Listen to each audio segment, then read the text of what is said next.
ناظرین، اس وقت مشکلات کی شکار عالمی معیشت، پوری دنیا، اور مہنگائی اور قلت کی زنجیروں میں جکڑی ہوئی جو اس وقت صورتحال ہے، اس کا نجات دہندہ پاکستان ہے۔ پاکستان اب پھر ایک دفعہ، پہلے بھی تھا، تھوڑا وقفہ آیا ہے، اس دنیا کو ان مشکلات سے اور قلت اور مہنگائی کی جو زنجیریں ہیں ان کو توڑنے میں اس وقت پاکستان جو ہے میدان میں آ گیا ہے، اور ایران کے ساتھ امریکہ کی صلح پاکستان کرانے جا رہا ہے۔ اب یہ دنوں کی بات ہے، لیکن ریلیف اس سے پہلے آ جائے گا، جو کہ گھنٹوں کی بات ہے۔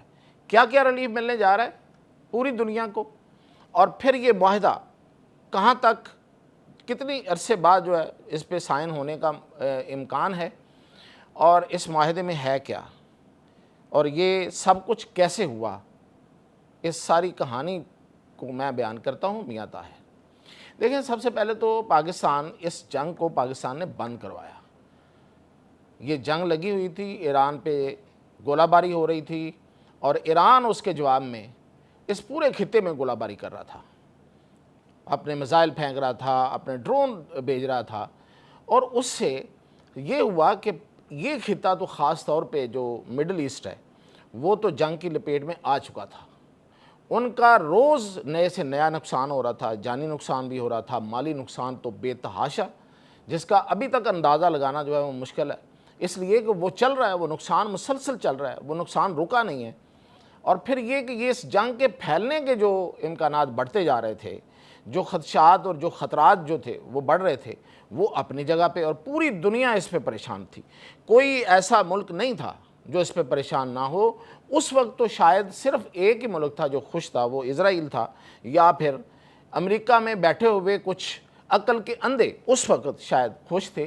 اب ان عقل کے اندھوں کو بھی جو ہے وہ ایسی ٹھوکریں لگی ہیں اور ایسے دھچکے ملے ہیں کہ ان کی جو اندھی آنکھیں ہیں وہ کھل گئی ہیں، ان کی عقل کی اندھی آنکھیں جو ہیں وہ بھی کام کرنا شروع کر دیا ہے۔ اور اس وقت آپ اگر خبروں سے واقف ہیں تو دیکھیں کہ امریکی میڈیا جو ہے وہ کیا دکھا رہا ہے۔ اس وقت کانگریس اور سینٹ میں سارے لوگ اس پر بات کر رہے ہیں کہ یہ جنگ تو ہمیں بہت مہنگی پڑ گئی ہے۔ اب میں امریکہ سے شروع کرتا ہوں نا، ذرا وہاں سے شروع کریں نا۔ جو جنگ کرتا ہے، جو اپنے آپ کو ناقابل تسخیر سمجھتا ہے اور سمجھتا ہے کہ وہ پوری دنیا کو ٹانگ کے رکھے گا، لیکن اس کو کچھ نہیں ہوگا، اس لیے کہ وہ جغرافیائی لحاظ سے باقی دنیا سے دور ہے اور اس کے دشمن اس تک نہیں پہنچ سکتے، یہ اس کو بہت بڑا اطمینان ہے۔ لیکن اس دفعہ ایسا نہیں ہوا۔ اس دفعہ اس جنگ کی ہیٹ، اس جنگ کی جو گرمی ہے اور جو شدت ہے، جو حدت ہے، وہ امریکیوں تک پہنچی ہے۔ میں آپ کو بتا رہا ہوں کیا ہوا تھا کہ اس جنگ کے بعد، اس جنگ کے دوران امریکہ میں جو اشیاء خور و نوش ہیں، یعنی کہ کھانے پینے کی جو چیزیں ہیں، ان میں 36% اضافہ ہو چکا ہے۔ یہ امریکی میڈیا رپورٹ کر رہا ہے۔ اور پھر یہ کہ مہنگائی جو ہے وہ اس کی جو شرح ہے جو سالانہ کے لحاظ سے تھی، یعنی کہ یہ تو میں آپ 36% مہنگائی اور چیزوں کی قیمتوں میں اضافہ بتا رہا ہوں، تو جو سالانہ ایک شرح آتی ہے اس میں 3% ابھی اسی سال، یہ سال ابھی اینڈ ہونا ہے، وہ 3% تک اضافہ ہو چکا ہے۔ اور پھر یہ اس کے علاوہ وہاں کا جو تاجر اور سرمایہ کار ہے وہ اپنی جگہ پہ پریشان بیٹھا ہوا تھا، اس لیے کہ اس کا مال ہی نہیں نکل رہا، باقی دنیا میں نہیں نکل رہا، اور پھر یہ کہ وہاں پہ بھی جو مہنگائی ہونے کی وجہ سے لوگوں کی قوت خرید کم ہو رہی تھی تو اس کا مال نہیں بک رہا تھا۔ پھر یہ کہ تجارتی خسارہ جو ہے وہ اس کا امریکہ کا وہ تاریخی سطح پہ پہنچ گیا، اور جی ڈی پی گروتھ اس کی جو ہے وہ کم ہونا شروع ہو گئی ہے، اور پوری دنیا میں امریکہ کی ساکھ متاثر ہوئی ہے۔ یہ امریکیوں کی میں آپ کو بات بتا رہا ہوں، یہ امریکی میڈیا جو کچھ بتا رہا ہے، جو امریکی عوام سوچ رہے ہیں، جو امریکی جو اقتدار کے ایوان ہیں ان میں جو گفتگو ہو رہی ہے، اور کھلے عام گفتگو ہو رہی ہے، کوئی سرگوشیوں میں نہیں ہو رہی۔ لوگ گلا پھاڑ کے بول رہے ہیں کہ ہمارے پلے کچھ نہیں رہا، ہماری ساکھ، ہمارا اعتبار، ہمارا اعتماد پوری دنیا پہ ختم ہو گیا ہے۔ یہ نقصان ہوا ہے، اتنی مہنگی۔ ابھی تو اس کا نقصان جو ہے اب آگے جا کے دیکھیے گا، پھر یہ کہ میں آپ کو بتاتا رہا ہوں، میرے جو وی لاگ کے میرے جو لسنرز ہیں، میرے جو ویورز ہیں، میری جو ویورز کمیونٹی ہے میرے دل کے قریب، وہ جانتے ہیں کہ میں نے کس طرح سے ایک ایک چیز آپ کو بتائی ہے کہ کتنا اس کا فوجی نقصان ہوا، کتنے اس کے جہاز گرے، کتنے اس کے اسلحہ جو ہے وہ اس پہ خرچہ آیا، اس کا اسلحہ ضائع ہوا، اس کے ٹاماہاک میزائل کا سٹاک آدھا رہ گیا، اور پھر یہ کہ اس کے آگے جو پروڈکشن ہے، اسلحہ کی پروڈکشن، وہ رک گئی۔ پھر اس کے علاوہ 600 ارب ڈالر اس نے نیا دفاعی بجٹ مانگ لیا، تو وہ 600 ارب ڈالر امریکیوں کی جیبوں سے نکالنے ہیں نا، ٹیکس لگا کے۔ تو اتنی مہنگی ہے یہ جنگ، یہ وہاں سے میں آپ کو بتا رہا ہوں، ابھی تو یہ امریکہ کی میں بتا رہا ہوں کہ کتنی ان کو یہ مہنگی پڑی ہے یہ جنگ کرنا۔ اب آتے ہیں واپس ادھر اس خطے میں، جو اس کے اس وقت ساتھی تھے، بات کھل کے کرنی چاہیے، اس کے ساتھی تھے، اس کا ساتھی تھا قطر، اس کا ساتھی تھا سارے امان اور اردن اور یہ جو کویت، اور سارے اس کے ساتھی تھے، وہاں اس کے اڈے تھے۔ ان کو بہت مہنگی پڑ گئی یو اے ای کو۔ یو اے ای کا تو سارے کا سارا کاروبار تباہ ہو گیا، وہاں سے سرمایہ کار اڑ گیا۔ اب واپسی کے لیے وہ کوششیں کر رہے ہیں کہ کوئی آ جائے۔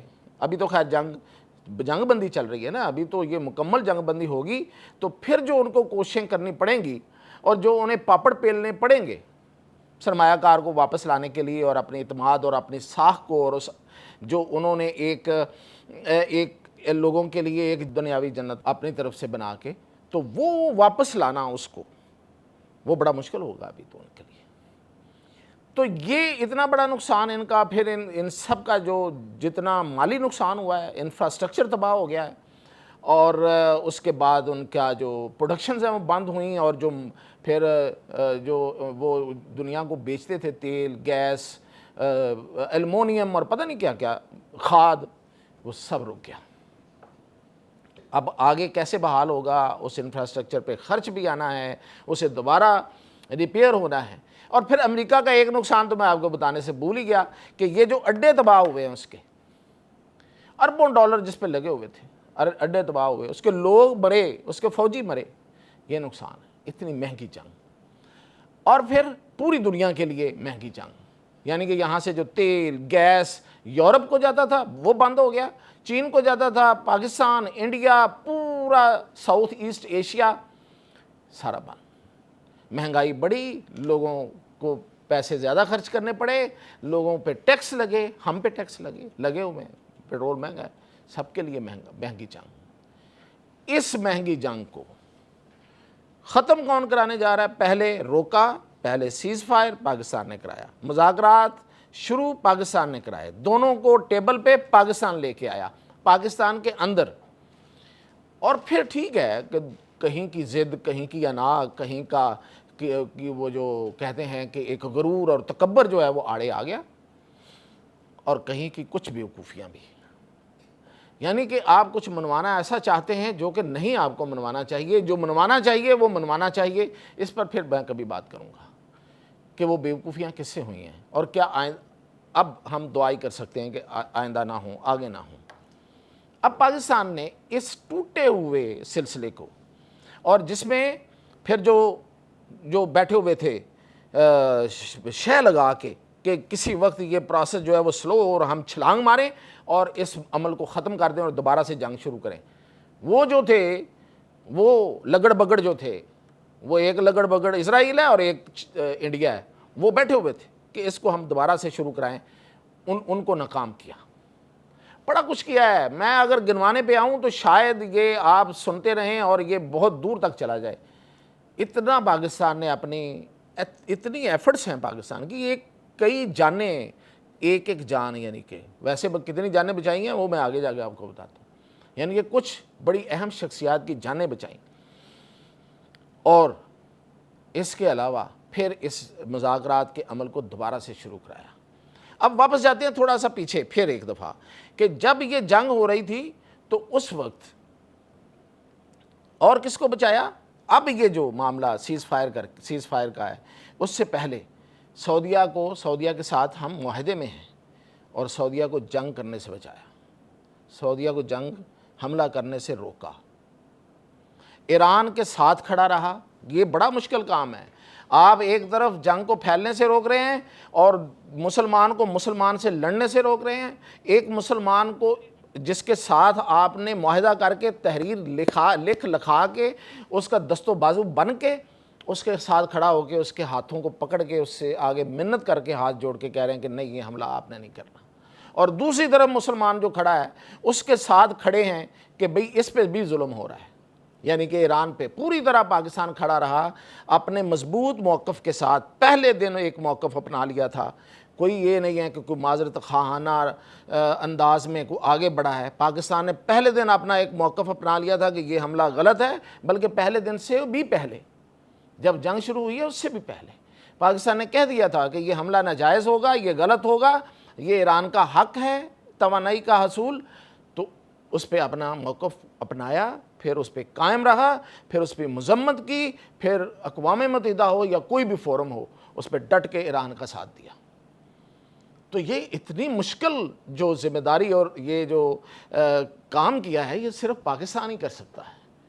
اور یہ پاکستان نے ثابت کیا ہے اب تک کہ وہ اس سے کامیابی کے ساتھ اس میں چلا ہے. 100 مخالفتوں کے باوجود, سازشوں کے باوجود اور ادھر ادھر سے جو مسائل آ رہے تھے اس کے باوجود, پھر جو میں نے کہا جو لگڑ بگڑ آ رہے تھے انہوں نے پھر جنگ کرانے کی کوشش کی, اس کو ناکام بنوایا. اور اب مذاکرات کا سلسلہ دوبارہ شروع کرایا ہے. یہ وہ جنگ بندی ہے اور اس کے بعد جو معاہدہ ہونا ہے یہ وہ معاہدہ ہے جس نے نہ صرف یہ کہ یہ جو کچھ میں نے گنوایا ہے بلکہ شاید جاپان کے بعد, ہیروشیما اور ناگاساکی کے بعد ایک اور ایٹمی حملہ بھی رکوایا ہے. اور یہ ایٹمی حملہ رکوا کے کروڑوں جانیں بچائی ہیں. اگر آپ یہ غور کریں تو جس طریقے سے وہ خونخوار ہوا تھا ٹرمپ اور اسرائیل اس کو پش کر رہا تھا کہ اس پہ ایٹمی حملہ کر دو, تو کتنی جانیں جو ہیں وہ کروڑوں جانیں ضائع ہوتی. صرف ایران نہیں, پتہ نہیں کون کون پھر اس میں بھسم ہو جاتا, تو اس کو بھی بچایا ہے. اور اب جب محسن نقوی صاحب جو ہیں انہوں نے ایک دفعہ گئے, پھر دوسری دفعہ آپ گئے ہیں, اور اب جو ملاقات ہے وہ بڑی زبردست ہے, بڑی سبسٹینشل ہے. اس میں جو خاص طور پہ احمد واحدی کے ساتھ جو ملاقات ہوئی ہے جو پاسداران انقلاب کے سربراہ ہیں, یہ دراصل بڑی کی ملاقات ہے, بڑی اہم ملاقات ہے. یہ وہ بندہ ہے جس کے بعد ہمیں نظر آیا کہ اب بریک تھرو ہوگا. تو اب بریک تھرو ہوگا. جیسے یہ ملاقات ہوئی ہے, دوسری ملاقات, دوسرا جو دورہ ہے, تو آپ دیکھیں کہ تیل کی جو قیمتیں ہیں وہ کتنی تیزی سے نیچے آئی ہیں.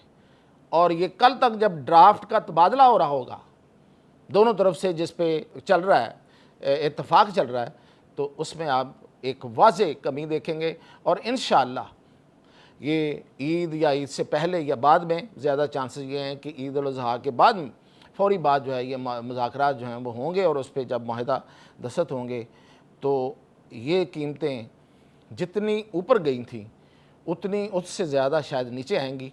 اور ہم سب کو, پاکستانیوں کو, پاکستان سے باہر پوری دنیا کو اور امریکہ والوں کو, سب کو ایک سکھ کا سانس ملے گا, ایک ریلیف ملے گا. یہ جو مہنگائی نے ہم سب کی زندگیاں اجیرن کر رکھی ہیں اس سے ہم سب کو ریلیف ملے گا. تو یہ کوئی کم کریڈٹ ہے, یہ کوئی کم احسان ہے اس دنیا پہ پاکستان کا. اس کو کوئی یاد رکھے یا نہ رکھے, لیکن یہ خود ایک یاد رکھی جانے والی چیز ہے. تو انشاءاللہ تاریخ یاد رکھے گی کہ پاکستان نے کتنی بڑی جنگ اور کتنی بڑی مصیبت کو ٹالا ہے. اور آبنائے ہرمز بھی آپ کو کل یا پرسوں ہی, یعنی کہ آج یا اس سے اگلے دن کھلتی ہوئی نظر آئے گی. اور اس کے بعد ریلیف کا سلسلہ شروع ہو جائے گا, لیکن آخر میں جو معاہدہ ہے وہ پھر ایک مکمل امن اور استحکام کی ضمانت ہوگا, اور وہ ضمانت پاکستان سے ملے گی. اجازت دیجیے.